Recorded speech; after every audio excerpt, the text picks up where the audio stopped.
Do you like fantasy football and sports betting? Come join us here at the Parlay Fantasy Football Podcast, where hosts Matt, Shane, and Jason talk about fantasy players, lineups, and sports betting to help you compete and win championships. And of course, some extra cash. Let's jump right into the show.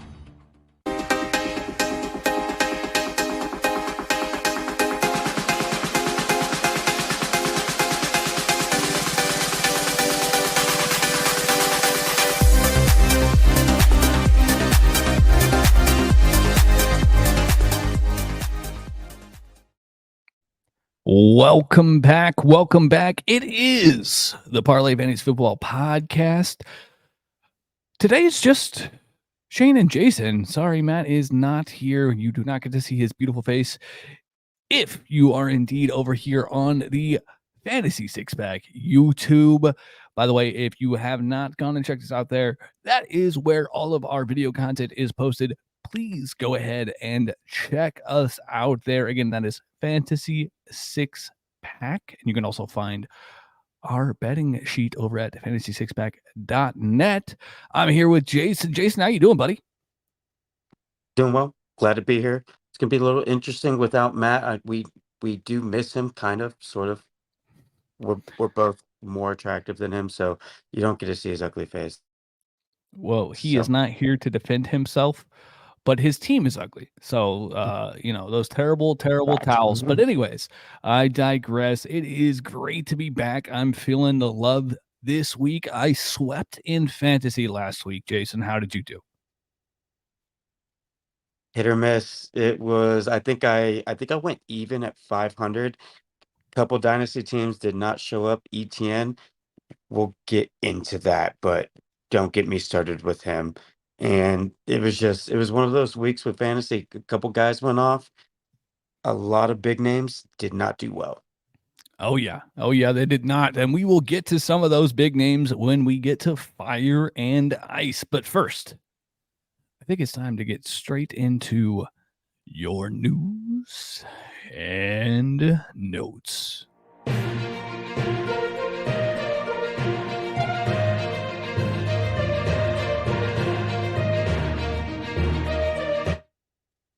All righty, folks.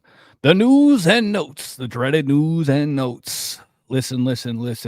It was an abysmal week for the Detroit Lions, who lost Aiden Hutchinson for the season with that awful injury.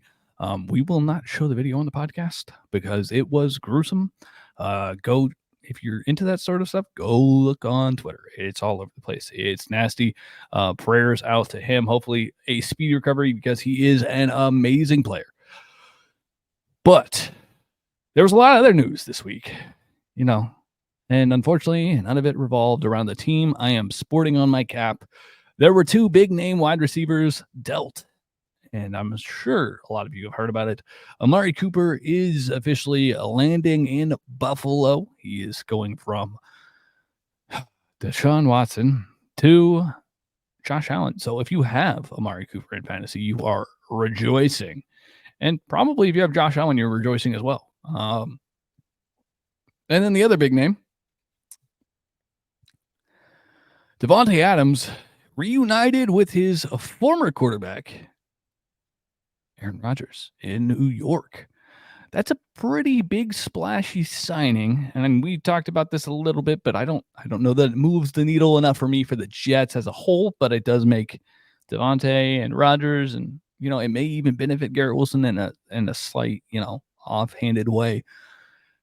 But yeah, Jason, what do you think about those two? Do you think that's good? Those are good landing spots? Do you think those are bad? What's your take? Cooper, yeah, his stock does go up, but at the same time, Buffalo has their identity running the football. I just think it makes them more dangerous running the football. We'll see if Cook can stay healthy. I did like Ray Davis. Ray Davis looked really nice. He did look good.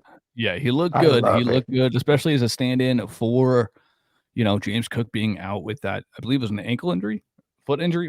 Something like that. But with Adams, it seems like wide receiver stock, like just their value with like in trades, you would think it would be more. I know he is older, both him and Cooper actually, but I feel like they kind of just traded away a bag of chips. Yeah, funny enough, Cooper received the Browns received more trade compensation for Amari Cooper than the Dallas Cowboys did, which is hysterical. But yeah, they the Cooper trade was a fourth, right, Jason? A fourth and a seventh for Cooper and Cooper Cooper and and a sixth. Yeah, Correct. And then and they take on $800K. yeah, pennies in a bucket on the cap hit. And then the DA trade was a conditional third rounder that could be a second rounder. My Kansas City Chiefs apparently did offer a second rounder straight up. RIP. They don't want to deal business with the kings of the kingdom. It's fine. I'm not that salty. No, screw y'all. Yeah, they said not in our division. Go elsewhere, buddy. Speaking of Free Willy, Cam Akers is a Viking again, Jason. From your Houston Texans, they received a conditional 6th round pick. I do not know what it could condition up to, but it is a conditional 6th round pick, and they traded Cam Akers and a 7th for it. So, I mean, he no longer had a role in your offense with Mixon coming back and Pierce coming back. So, and Dare also tearing it up in their absence. Do you think that was a good move? Do you think that like getting rid of that depth is okay at this point, considering everybody seems to be healthy? And does he make a splash in Minnesota? He's going to get playing time because we know how fragile Aaron Jones is there. Ty Chandler going to take part in a role? We've seen him go in games and really just hasn't done anything. Does it hurt the Texans? I think it benefits the Texans going forward. He was a cheap player. I think we got him from maybe a mil or two. But yeah, he didn't have a role. I like what we did. We basically we're going to get assets in the future for him. And with Damian Pierce and Nixon being back, I love it. Even Duke. Yeah, I do see what you're saying. I don't know that I think that this tells me that Aaron Jones's injury may be worse than we initially thought. And they needed depth behind Ty Chandler because I think Ty Chandler looks really good in the burst he's got. He just hasn't got enough touches. And yeah, I'm a truther on Ty Chandler. I'll go through and through with that. I'm a truther for Ty Chandler. And he'll have to show us something. Maybe we'll get against a great, very well, I guess not great matchup, but very interesting matchup with the Lions. And it's gonna be a smooth transition for him. He knows the offense. Oh yeah. I mean, he was literally on the team last year. Exactly. So what a strange turn of events that one is. Other injuries to note. AR-15 did not play in week 6. He's still recovering. He's expected to return week 7. So if you have him and you want to fire him up, you can. Derek Carr, who sustained that oblique injury in week 5, will not return until week 8. So he's remaining out of your lineup. Jordan Mason left the Thursday night game versus the Seattle Seahawks, and Isaac Rendell looked good, but Mason was diagnosed with an AC sprain. Is considered day-to-day, so we'll see if he misses any time. But it was on a Thursday. I feel like you could put up yards in that offense. I'm pretty spry. I'm pretty quick. Don't you discount me. I think it just seems like anybody they put back there can. I've been comped to Brock Purdy before. It's fine. Brian Robinson Jr. Missed all of last week, including all of practice. They have a great matchup in week 7, but there is no update on his health. So keep an eye on that if you are a B-Rob owner, because if you are going to want to fire him up against the Panthers. Travis Etienne left with a hammy injury and did not return, and also put up negative 0.9 points, Jason? I think it was negative, depending on what kind of league you're in. Yeah, not good. But it was negative regardless. Week to week, and he's stuck in London while he's hurt. That's got to be a bummer. Didn't he so he fumbled the ball and got hurt and said deuces. Yeah. He's out there standing with the Royal Guard. Jerome Ford, he got hurt, and Nick Chubb just happens to be coming back at this exact moment, which, seems to be the death knell on his season and his fantasy relevance. Devin Singletary. Would you fire up Ford? Or sorry, would you fire up Chubb if you have him? Not week 1. I think I'd wait and see. Okay. Just let him ramp up, and I don't even know if he'll play this upcoming week in week 7. But it wouldn't shock me. They do seem pretty confident in the fact that they're firing him up. Devin Singletary, was absent. Seems to have lost his role possibly to Tyrone Tracy. That's what the coach is kind of insinuating. So RIP to the Devin Singletary owners out there. And Tracy, by the way. I wasn't going to beat my own drum there, but that dude is impressive.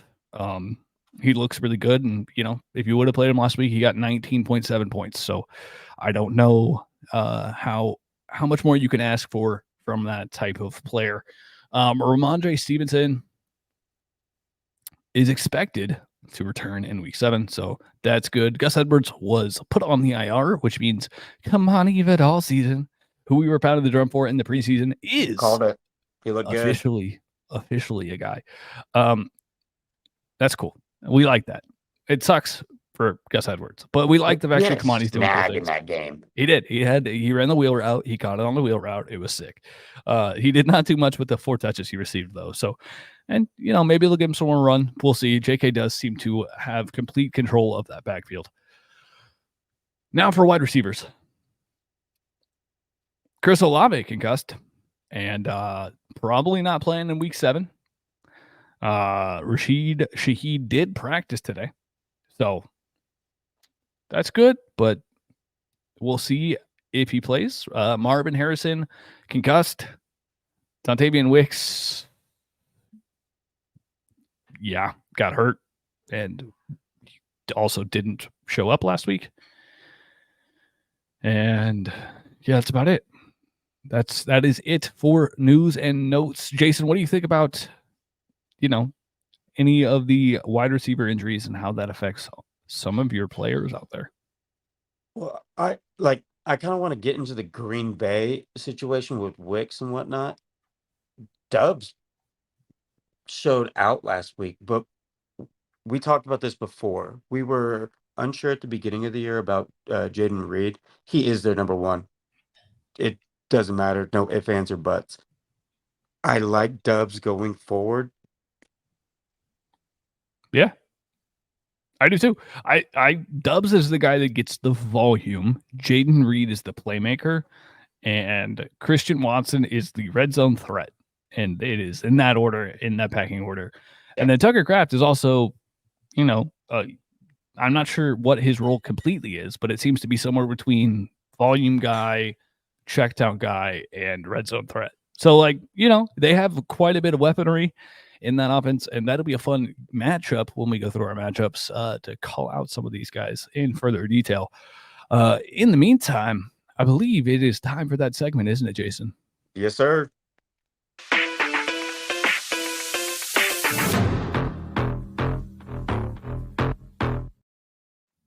It is fire and ice time, baby.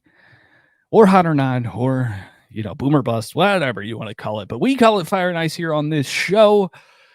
Welcome back.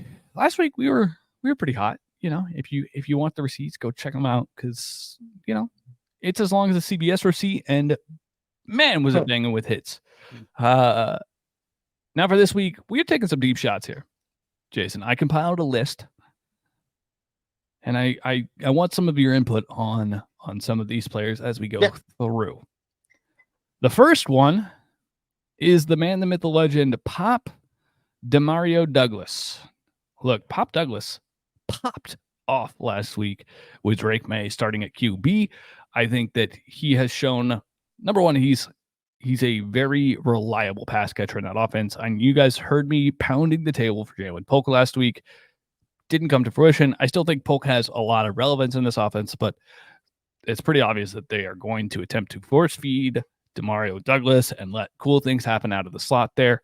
So, when you get new information, you adjust and you move forward. So moving forward, Demario Douglas should 100% be rostered. I believe he's available. I think he's only rostered in 27% of Yahoo leagues. So if you play in a Yahoo league, go get him. Yeah, Drake May looked nicer than I thought he would. He has as many touchdown passes as Jacoby Brissett had the entire season. That is shocking. Now for the theme of the week.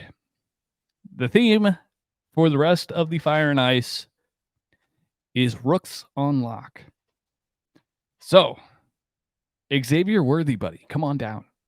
They have a favorable matchup in what should be a high-scoring affair in San Francisco, baby.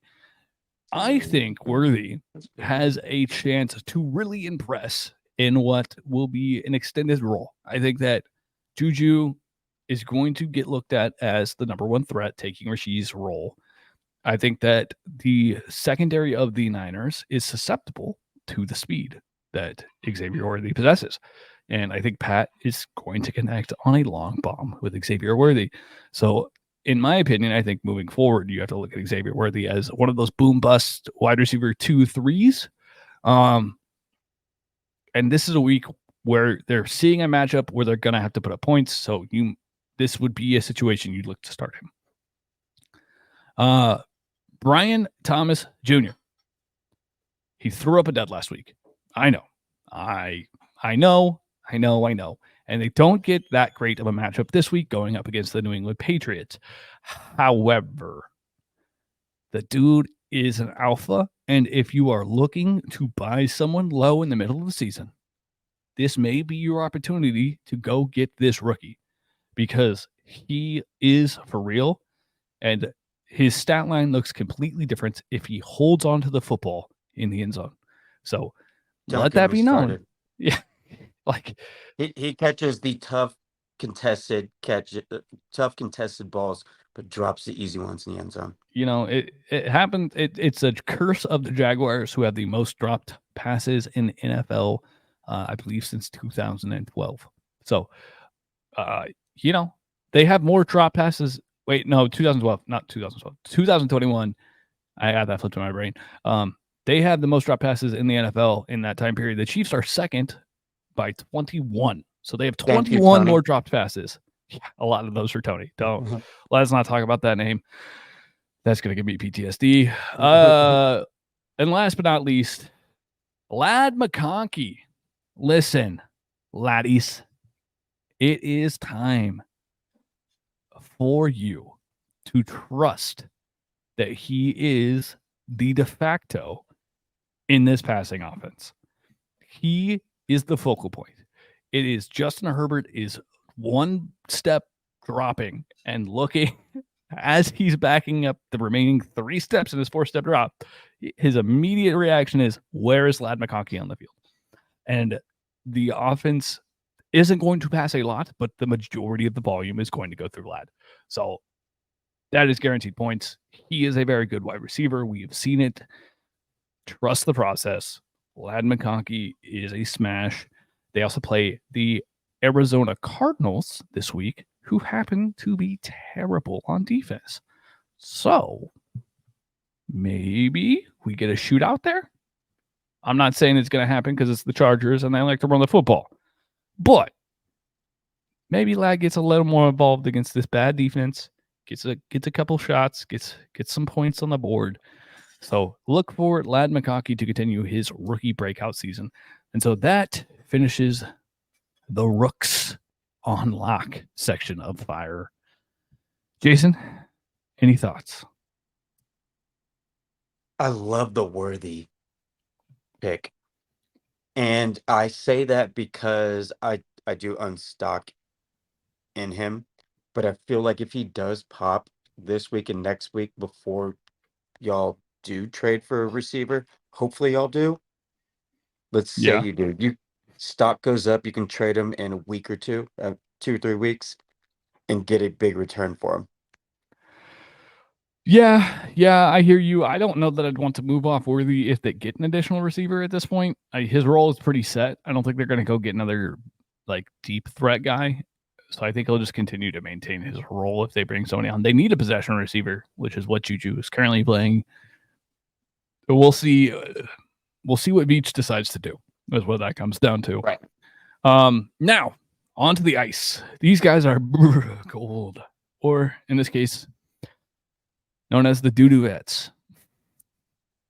Your doo-doo vets of the week, and possibly going forward, Calvin Ridley Jr. Wait, no junior on that name, but he's playing like a junior. Calvin Ridley is frustrated with his role in the offense, and Will Levis looks like Jason. It looks like you're playing quarterback back there for the Titans because they had 27 passing attempts and had 93 yards. That is preposterous against one of the worst passing defenses in the NFL. It's below incompetent. I don't have a word for it.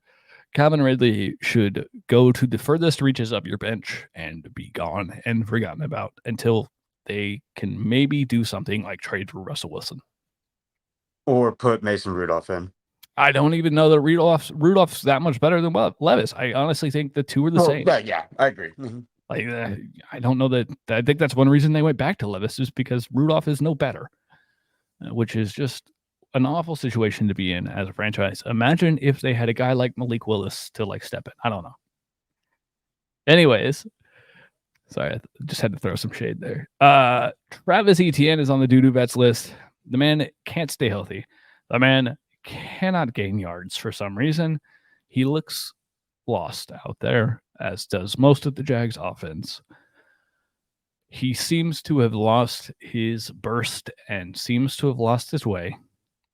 And I don't know if you chalk it up to Doug Peterson or Trevor Lawrence, but it just is not, it's not cohesive at this point. It is time for Tank Bigsby to take over the backfield. And he will for the foreseeable future, considering Etienne is now battling an injury again. And we'll have to see what happens in that backfield. But I think that Etienne, at this point, if you can sell him and get anything in return, I would. I don't know that you can. So I think that you're kind of just stuck with the sunk cost. Doo-doo vets, this one doesn't quite fit because one's a rookie, but doo-doo vets is Tampa's running backs. And it's because I want nothing to do with this RBBC. This committee is going to be a headache. Sean Tucker looked really good. Rashad White has had moments.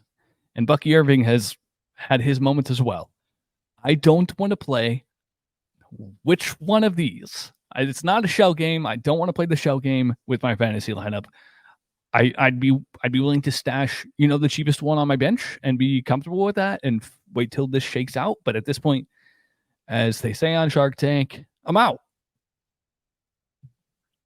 Agreed on that. I have stock in Bucky Irving, and it's one of those things where it's like he is a playmaker. He is going to be that dude in the future, but you really have to hope for a TD or something because all these running backs split almost the same amount of time. Yeah. And it could be a 33, 33 split. Exactly. And yeah, it's just, it's not conducive to attempt to play that game.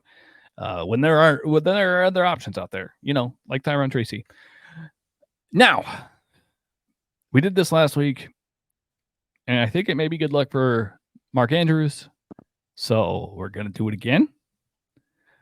And if you'll notice, he's a little bigger again because the man was tight end 3. So Andrews puts up 14 points, 14.1 to be exact. MPJ put up 11, and he ranked as wide receiver 28. Andrews is now the alpha on this chart. Something I didn't think I would say at this point.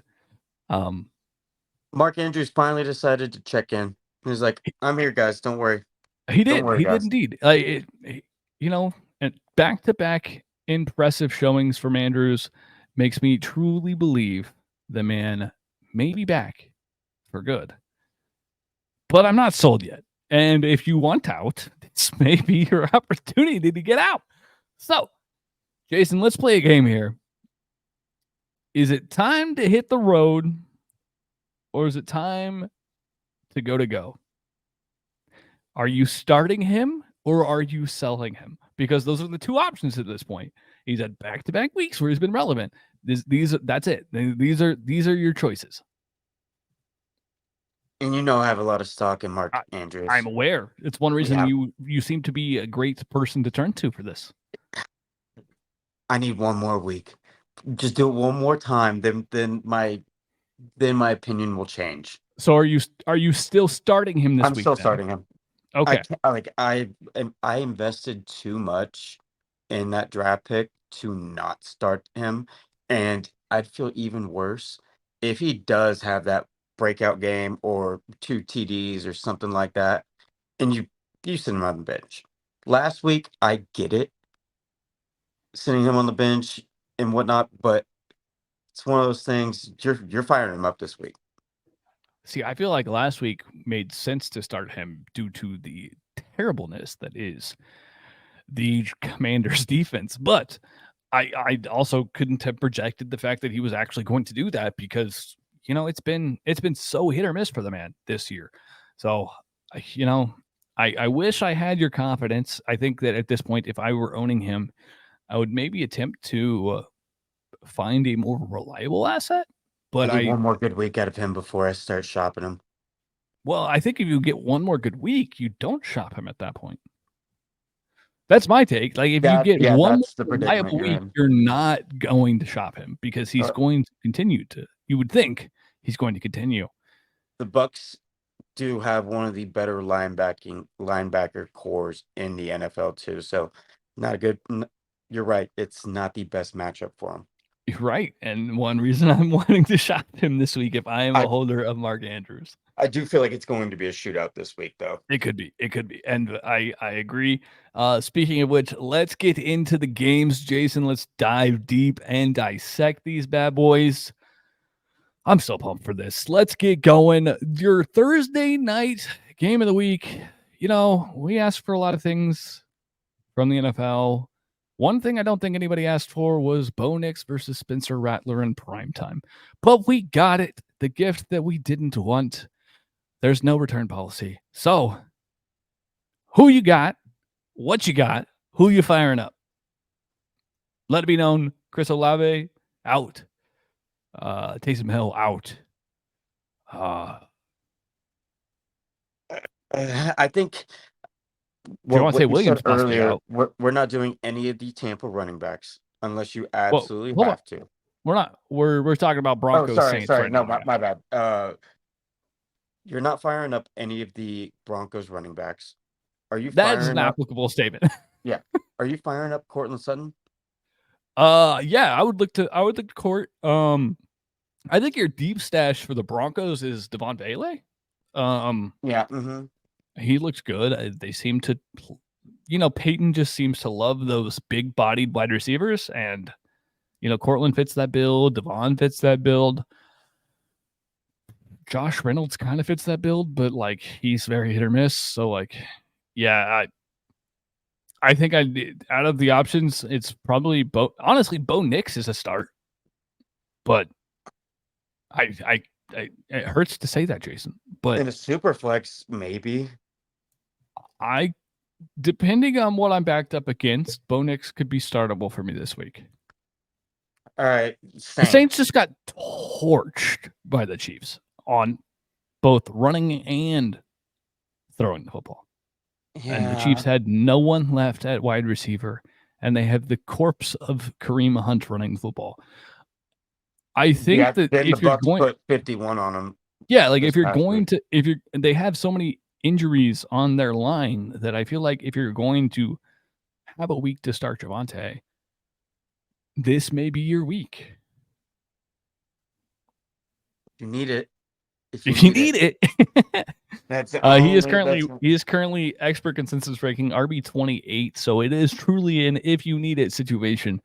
On to the next one because that game does make me want to vomit.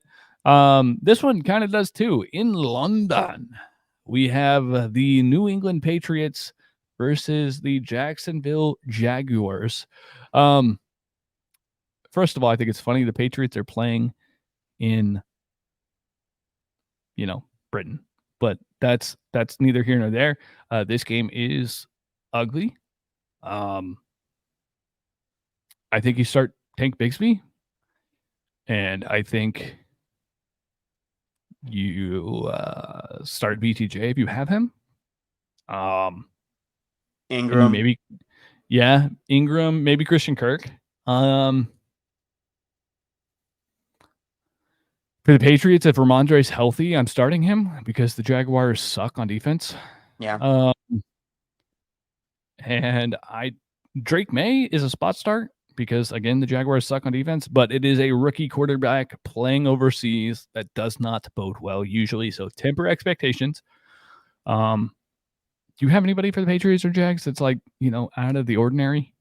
No, honestly, it's like I wish Polk would have done something last week, but at the same time, Douglas is the only receiver play for the Patriots.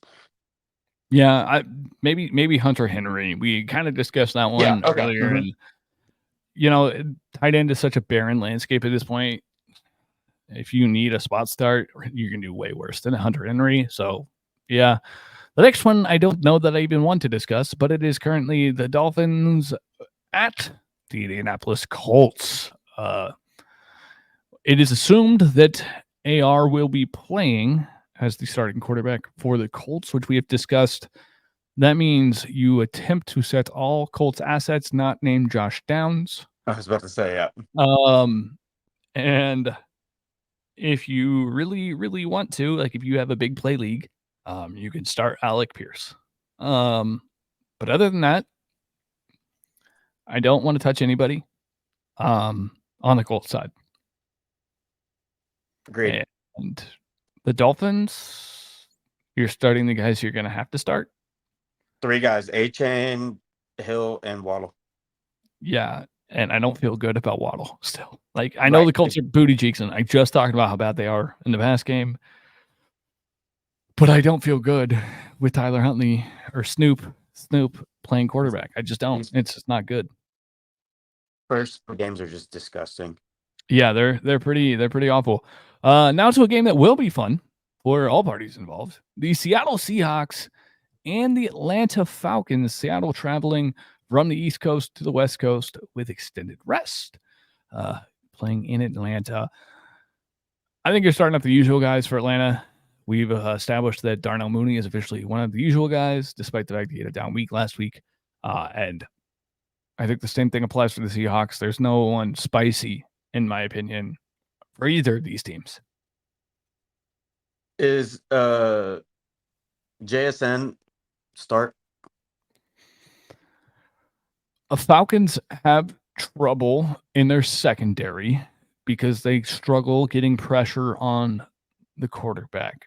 So I would lean to yes. Again, this has a point total of 51, I believe, if I'm not mistaken. Yeah, 51.5. So, go ahead and just fire up all of the assets because, I mean, yeah, this is going to be a shootout. So strap in, lock in, and let them roll.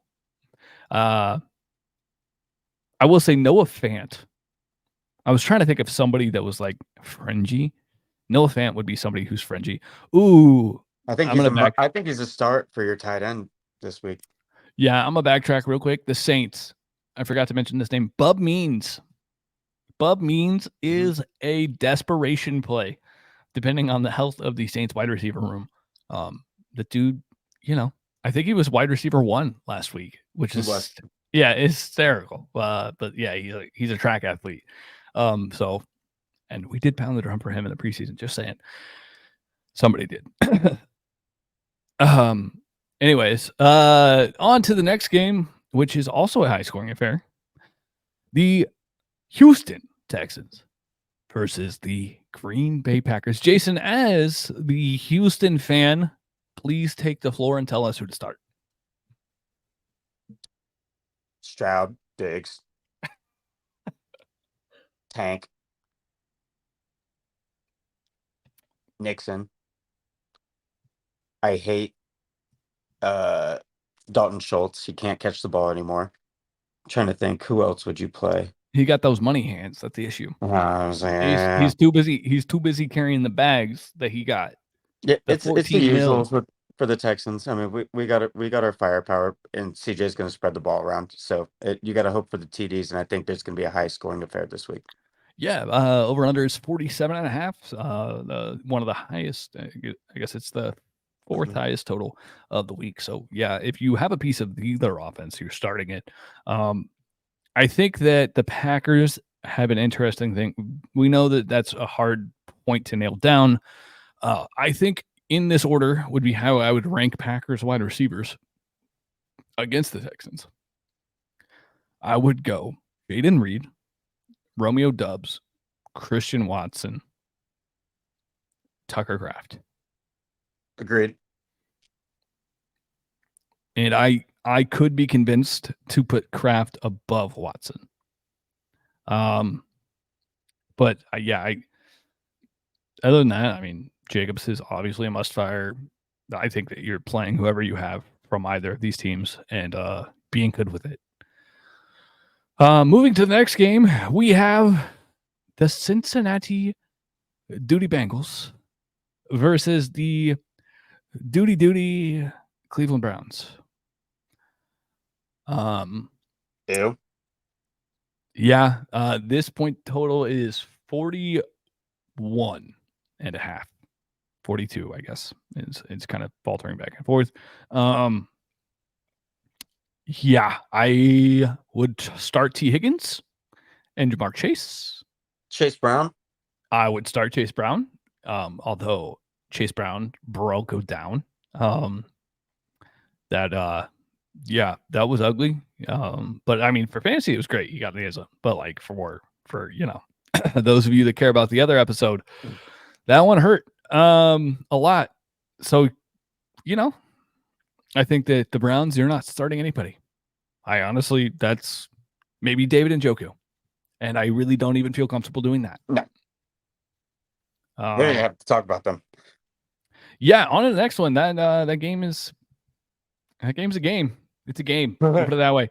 The Eagles and the Giants. Nick Sirianni and the Birds, the man who likes to flip birds to his crowd, versus the New York Football Fighting Giants.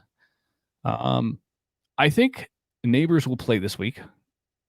There's no Travis Scott concert anywhere near him, so he'll play this week. I believe you're starting Wandale. I don't know if I trust starting Tyrone Tracy this week. I think you wait and see what that backfield looks like with Devin Singletary. And also the Eagles' interior defensive line is incredibly stout. I was going to ask you, Wandale or Slayton? As the Avocado Girls once said, why not both? But if I had to pick one, if I had to pick one, I'm picking Wandale, the Eagles slot cornerback. I believe it's the first round pick from this year. Cooper DeJean is who is officially going to be the starting corner in the slot for the Eagles this week. I think Wandale can cook him. No offense, Cooper, but you're a safety, not a corner in the NFL, my guy. And I think Wandale can put on a clinic. So yeah, I think I'd lean Wandale. The Eagles don't typically give up a ton of big plays because the interior pressure from that defensive line does not allow for those plays to develop. So I think we'll see a lot of interesting things from Daniel Jones. I think he could run the ball quite a bit against this Eagles line because they do tend to get too aggressive and do not maintain gap control. We even saw that with Deshaun Watson, which is freaking crazy. Crazy to say. Yeah. The Eagles, you're starting everybody that you would start. Yeah. There's no one sexy or special. Sorry. The Detroit Lions and Minnesota Vikings. Jason, you're a Skull guy. Tell me what you think about the Thunderclap this week at home versus the mighty Detroit Lions. They played their best. The Lions played their best game defensively last week against a subpar Cowboys, overrated Cowboys team. Vikings. How's Aaron Jones right now? He's going to be out, right? He is trending to based off of the trade for Cam Akers and the no news thing. Sometimes no news is good news. In this instance, I think no news is bad news. So, I think that he's trending towards not playing. I'm staying away from the running backs. Then I'm starting Addison and JJ, of course. Hawkinson should be back here pretty soon. Oh yeah, I think week 8 is his approximate return, which is exciting. I'm pumped for Hawk to be back. I think that's it. I'm not firing up Darnold this week. I don't trust it. I think they get their first L. I think you still start Darnold because I think that this is going to be a shootout. If you have Darnold, then you don't have another option. I think that the point total is 49.5, and the Lions suck against the pass. So I think that you fire up the pass catchers and you stay away from the running backs for the Vikings. The Lions, you're starting your normal pieces, and if you're desperate, Khalif Raymond, he kind of balled out last week for like a spot start. Williams is now a start. Yeah. I firmly believe JMO's a start. The Vikings do some interesting things on defense. And they want to force teams to throw the ball, which is very interesting. They like to stack the box and force teams to throw. And they've been very successful at this. So it's going to be an interesting chess match between the two units, what many would say the best versus the best in that matchup. So, but yeah, starting everybody who's normal and moving on. Titans Bills. Gross. Yeah. Amari Cooper may play this week. It's expected that he plays this week. Do you start him, Jason? And does this help Shakir? I say no. Shakir, if you're desperate, I would start Shakir over Cooper, though. Ooh, okay. But if I have the option not to, then I wouldn't. I think long-term wise, it helps Khalil that Amari exists now. Yes, I agree with that. I think Khalil is a fantastic wide receiver too in any offense. I don't think that he necessarily has the traits to be the alpha. And so having Amari, having the adult in the room is helpful. I think this is a death knell for Keon Coleman. And the Titans, you start Tony Pollard and no one else. Yeah. Every other Titan is arguably cuttable at this point. Man, it's so sad because we had hope for the Titans this year, and they just have turned into this abysmal unit. Now to another abysmal team versus a surprising upstart. The Carolina Panthers and the Washington Commanders. Jason, are you starting Xavier Legette this week? No. Really? Don't trust him. It's hard for me to trust a rookie wide receiver unless it's the big names that have shown up early in the season. He's had one decent game. He's had 2. Last week he got a touchdown. 29 yards and a touchdown. How many targets did he get last week, though? He had 5. He caught 3 of them. I can't trust it. I don't blame you necessarily. But in a point total of 50.5, 51 in some places, I think I'm willing to roll the dice, especially against a pretty poor defensive unit and Washington, as a spot start. I'm not saying that I'm benching a top 24 for Xavier Legette, but I'm definitely considering it if I'm looking at someone in the 30s range or lower. Xavier may get an extra nod or 2 in some lineups that I have him. Now for the Commanders, I think, if B-Rob plays, B-Rob's a fire play. Eckler, if not, Even Jeremy McNichols if B-Rob doesn't play.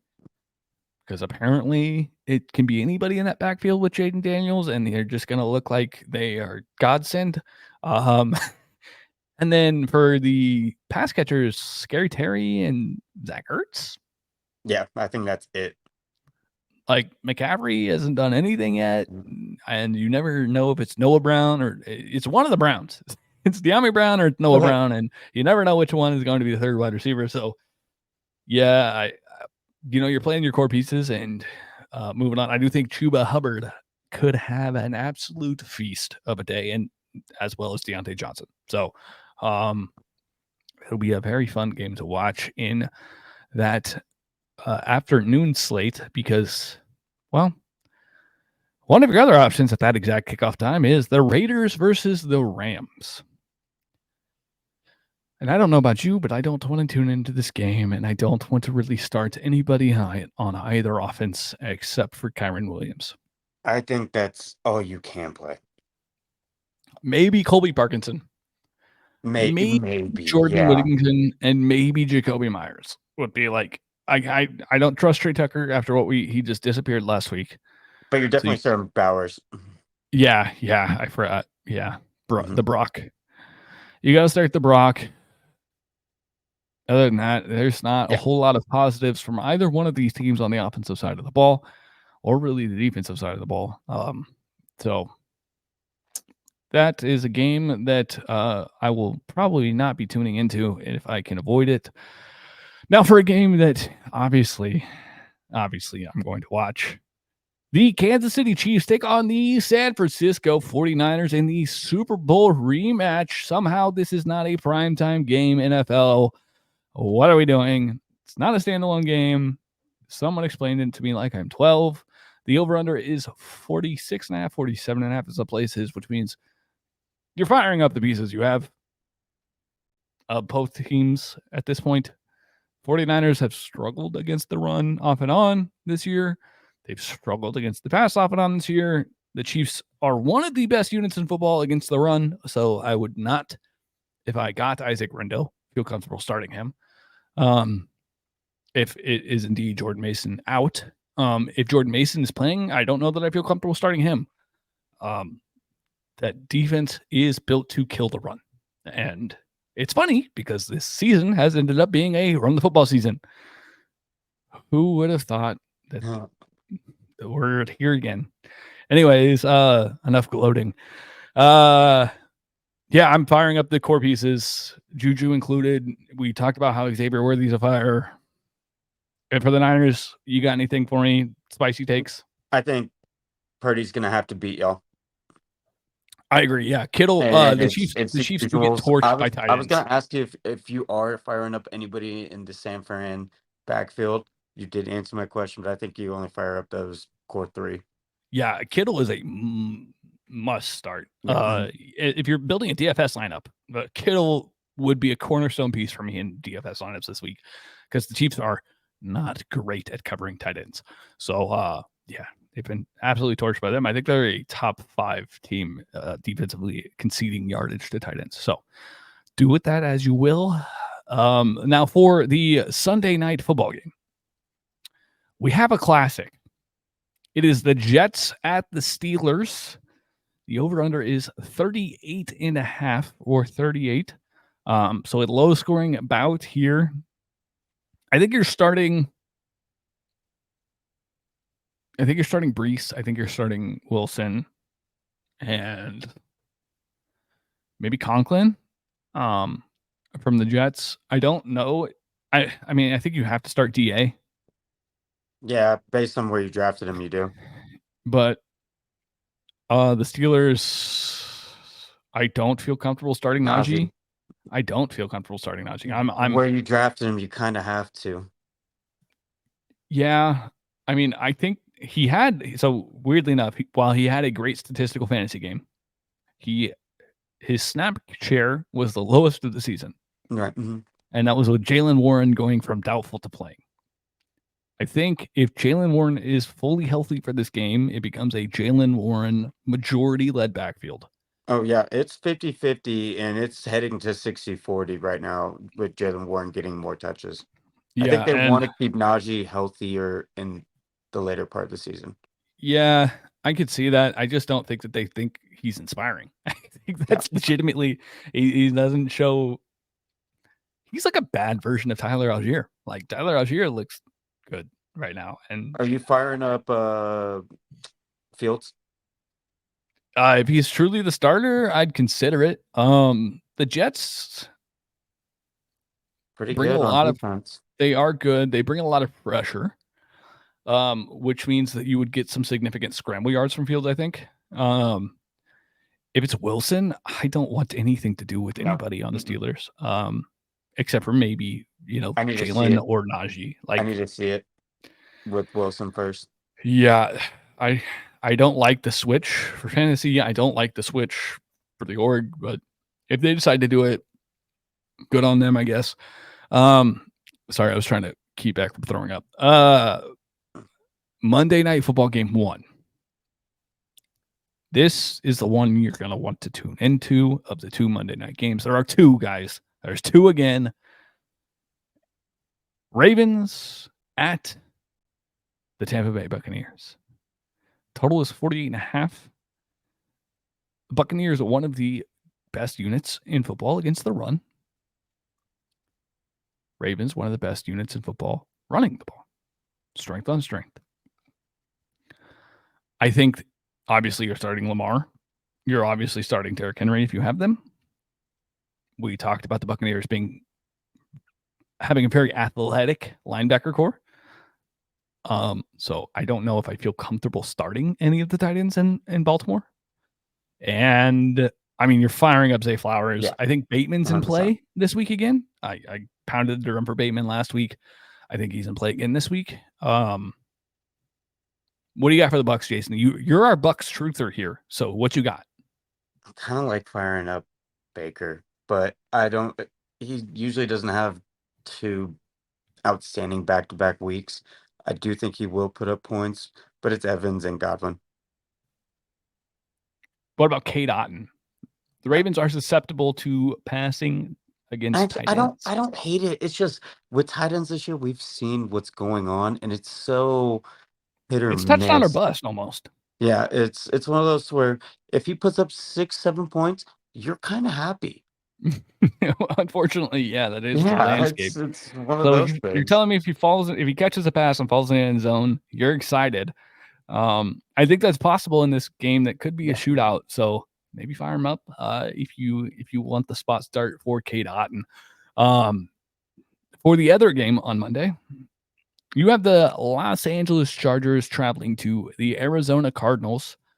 Total is 44 or 43 and a half, 44, 44 and a half. It's unsettled. So somewhere in the 44 or 45 to 44 range. Lad McConkey, Yeah, Michael Wilson, Trey McBride, Dobbins is a must start. I don't know that I trust Connor.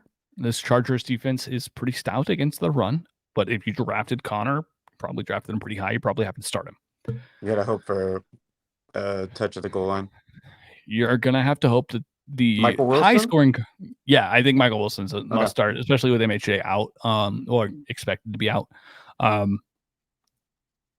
Yeah, I think that you hope that you see the Cardinals from 2 weeks ago and not from last week. Yeah, agreed. But it is the Cardinals at home. They are playing in the desert. That tends to boost their offense for some reason. They're so hit or miss. They are. They're one of those teams There's no that's a in headache. between with that team. It's an absolute headache. But yeah, I like the Chargers in this spot. That's about it. That's all I got for it. Yeah. I agree. Well, I think that kind of wraps up our show for today. Thank you again for tuning in. And if you want to check out more of our stuff, head on over to fantasy6pack.net. Again, that's fantasy6pack.net. Use code Parlay FF for 15% off. If you are on the YouTube, you see the scrolly line. It's been scrolling there all day long to just remind you to use code Parlay FF. Other than that, check us out on Spotify, Apple Podcasts, wherever you get your podcasts. And thank you for tuning in. Jason, you know what to do. Like, comment, and subscribe. We love you guys. Hit the bell till it goes ding. We love you to the moon and back, as our friend Matt would say. Good luck, and may you win all your matchups. Bye.